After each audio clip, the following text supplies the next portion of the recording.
On top, we have Emilio with Kangaskhan, Thunderous, Clefable, Cresselia, Landorus, and Aegis/Hui with Heatran, Landorus, Amoonguss, Kangaskhan, Azumarill, and Thunderous. Hey, that's not the whole chalk. Close enough. There's no Cresselia. Close enough. You got another A. You got a Hawk. That's almost Alaka. I still haven't figured out what the third A is supposed to be. Alak. The Clefable's pretty cool to see. We see its pre-evolution Clefairy more often than we see Clefable. Clefable offers Magic Guard instead of Friend Guard. Clefable also offers Unaware. Yeah, which is going to be huge in this Azumarill matchup. Oh yeah, that's true. If it has Unaware, that'll be really strong. It's going to be absolutely devastating if it just redirects non-boosted Aqua Jets away from its partner instead of +6. And especially if it's knockoff Azumarill, it won't really have a good way to.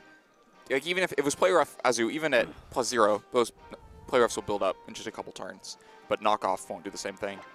Yeah, looking at the matchup, there's obviously lots of similarities. 2 Kangaskhan's, 2 Thunderuses, 2 Landoruses.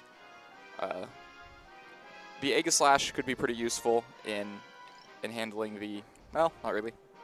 I think the Clefable is actually a very good call, especially after last weekend when Wolfie actually used Azumarill with Belly Drum to great success. So definitely a good call right there from Emilio to try to bring it, and I definitely expect to see it here. Not sure if he's going to decide to bring on Azumarill because I know he has used Clefable in the past and knows about Unaware and how great of an ability it is.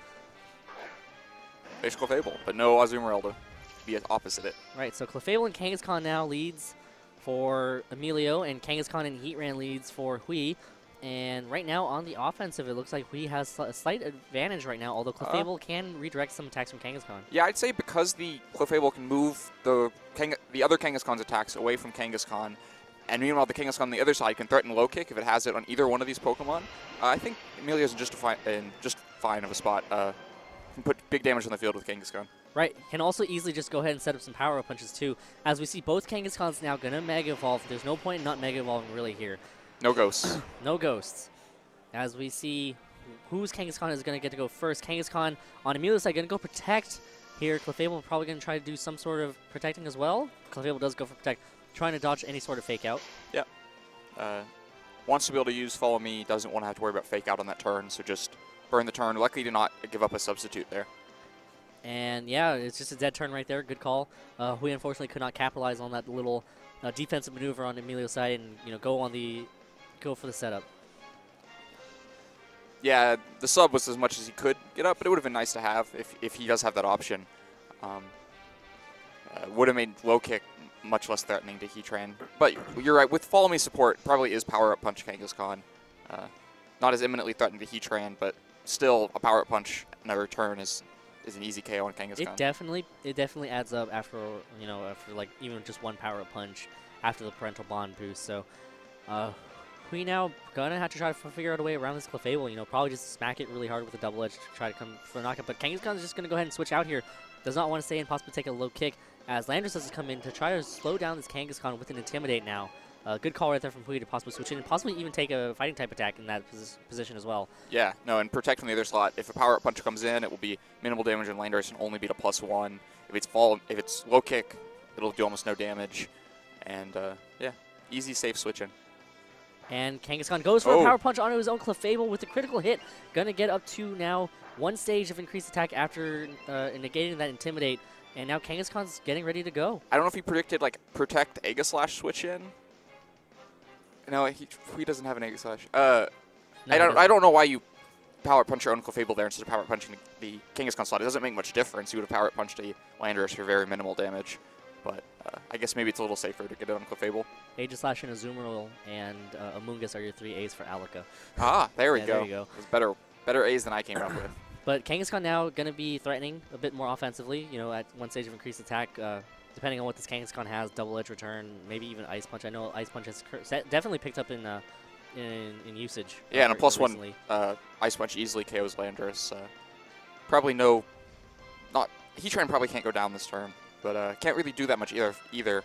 No threat of overheat. Heat Wave would be a good chunk of damage. But and Clefable now going to protect itself. This opens up opportunities as Landorus goes for a Rock Slide. Would have been interesting to see a superpower come out But Rock Slide does connect with the Kangaskhan, does about 20% right there, as Kangaskhan now going to connect with the return onto this Landers. That is going to be a knockout, a one-hit KO after the Parental Bond, as now Heatran gets to go on the offensive here. Heatran going to go for the Heat Wave now, going to hit that Kangaskhan, going to do a little bit more damage to it, but this Kangaskhan is hanging on there at currently about 45% health left. That was a great play by Emilio. He knew there was 2 spread moves coming in, so he kept Clefable at safe health so it can take a return on the next turn if it needs to, and got the KO on Landorus, eliminating any chance for Intimidate for this game, meaning that Kangaskhan is going to stay at +1. Makes it much more threatening to Kangaskhan. +1 return may be a KO, and more likely to get good damage on Heatran. Right, after Clefable has already protected last turn, I wonder if Kangaskhan here is going to go on the offensive on Emilio's side or just opt to protect. Yeah, I think it will still opt to protect, because if Kangaskhan gets faked out, Clefable's not going to really do anything during its turn. Unless it has some sort of support move I'm not thinking of. Well, Clefable goes for the Follow Me. He is not going for the fake out. He's just going to go straight on the offensive. Kangaskhan now going to connect with a return onto the Clefable. How much damage is it going to do? Not nearly enough to pick up the knockout, bring it all the way down to about 30% right now. As Kangaskhan on Emilio's side going to go for Intimidate at 1 stage of increased attack. Easily picks up the knockout on Kangaskhan right there, as now Heatran gets to move, goes for a Heat Wave. And I wonder how much damage it's going to do. Is it going to be enough to pick up the knockout? Oh, Heatran just going to go on the substitute. I don't understand that play at all from Hui's side. It's a almost no risk fake out. Kangaskhan, you've seen. Kangaskhan will likely protect, but then it's free Heat Wave damage on Clefable. Because you don't do it, all you did was damage this Clefable and give up your own Kangaskhan. Now you're down 2-4 and still have a Follow Me Pokemon to get through and a +1 Kangaskhan on the other side of the field. I don't think that was the right time to take a risk like that. It's tough because now, Clefable can easily just draw away anything, and Kangaskhan can just easily pick up the knockout on Thundurus. So a couple turns behind right now for Hui. Still trying to get through Emilio's leads, and we see exactly how problematic a Follow Me redirector is with Kangaskhan with Power Up Punch. As Thundurus goes for the Thunderbolt here, going to target down the Clefable. Should be enough to pick up the knockout. Clefable does get knocked out, finally gets knocked out. We see how the protecting itself from the Heat Wave and Rock Slide earlier, think of those as pretty small chunks of damage, but that was huge there. Otherwise, that Thunderbolt would have been hitting Kangaskhan, and Thundurus would not be knocked out. And Thundurus does fall, as now it's Heatran versus the world behind a substitute, but we do know that there's probably a Landorus in the back, so Hui most likely not in the best position to make a comeback. As Kangaskhan does get knocked out from the full-powered Heat Wave, you know what would have been really great? A protecting Thundurus right there, which we've seen so many times so far today. Yeah, and that's what I was thinking. You needed to KO the Clefable and keep Thundurus alive. Not doing that means it's going to be really tough. And best chance for him was Aegislash coming in, and it doesn't. We do see Landorus come in. Thundurus also out on Emilio's side. Of course, Thundurus can easily break the substitute on that Heatran with a Thunderbolt, and then obviously Landorus can go for an Earthquake. Thundurus now connects with the Thunderbolt onto the substitute of Heatran. Heatran substitute's going to fade. Now Landorus is on the offensive. Landorus goes Earthquake. I think, yeah, the Shuka Berry activates on Heatran, and I don't think Hui has really any option here. Oh, it just KOs. Oh, wow. Choice Band, probably. Banded Landorus, yeah. Yeah, not that it would have made too much. Oh, Life Orb. That'll do it also. Double crit, double burn, Heat Wave might have been his best hope. And then just sort of try to stall out. And protect stall until they were KO'd? Yeah. Yeah. He got a long way from doing anything, but the Life Orb takes care of it in one turn, and Emilio wins. Yeah, and, going back to it, what Pokemon was really key there? I mean, definitely the Clefable. Well, obviously the Clefable. And Kangaskhan just went on the offense. I mean, Clefable put so much pressure on Hui. I think once Hui saw the Clefable, he decided not to bring his Azumarill mode. Yeah, I think there were a couple things Hui did. He gave up his Intimidate in just in exchange for an Earthquake onto Kangaskhan. Yeah. Or no, Rock Slide. It wasn't even an Earthquake. Yeah. And that took away a lot of his options to try to control that Kangaskhan. And then that other turn where he did not fake out the Kangaskhan, gave up his own Kangaskhan. I really think Emilio played well on some of those turns. That Rock Slide Heat Wave turn, to go back to it, that damage ended up being so important. That's an easy play to not make. You Clefable's bulky, and you want to protect your Kangaskhan, so you just, whatever. If they use spread attacks, he'll take them. But yeah. he prevented that little bit of damage and swung the game. Yeah. Guys, we're going to go ahead and take a short break, and when we return, a player interview with the winner of the last game, Emilio Forbes.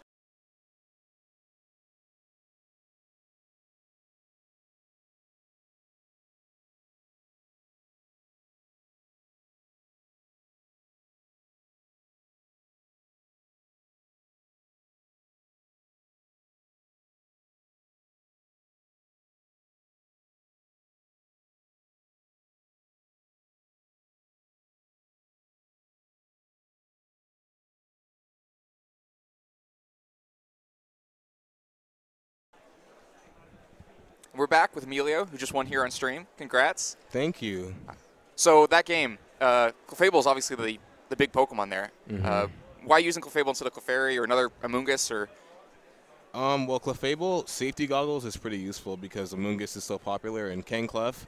My main issue with it was, like, you know, Spore is just so common anymore. Well, right now at least. Okay. And I was like, okay, in Best of 1, it's especially useful when you use safety goggles. Like, an Amoonguss sleeve would be like, okay, so if they Spore, they get kind of greedy, then I Power Up Punch, and, like, it's a wasted turn from them. And okay, yeah. so it was more about regaining the item slot on Clefairy Yeah. than anything specific about Clefable. And also, Ice Beam is pretty useful for Landorus. So because Clefairy can't really pressure Landorus, so I'm like, Ice Beam is pretty nice for Clefable. So yeah. You don't have to say if you don't want to, but do you have Unaware?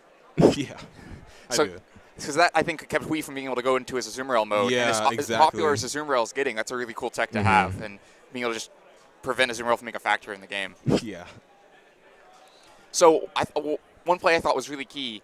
You protected Clefable and prevented that spread damage. A lot of people don't run Protect on those kind of support Pokemon, or don't opt to use it just because they're concerned about their other Pokemon. What made you do it in that situation? Use Protect or just? Well, because the superpower was there, right? So it's a little bit of a risk, but it ended up being a game-swinging play. Well, I was like, I think we wanted to play pretty safe, so I was like, there's no way he'll just click Superpower. I mean, the follow me is pretty obvious, so I was like, okay, protect Clefable, take less damage, and hopefully don't flinch if he goes for Rock Slide and get a return off, so put me in a pretty good spot, yeah. So is that how most of your matches have been today? Just Clefable and Kangaskhan? Pretty much, yeah, basically. It's been my lead for every set, I feel like, yeah. Okay. And the Landers in the back and Thunders, they didn't end up having to play much of a role, did they? Yeah. Is that,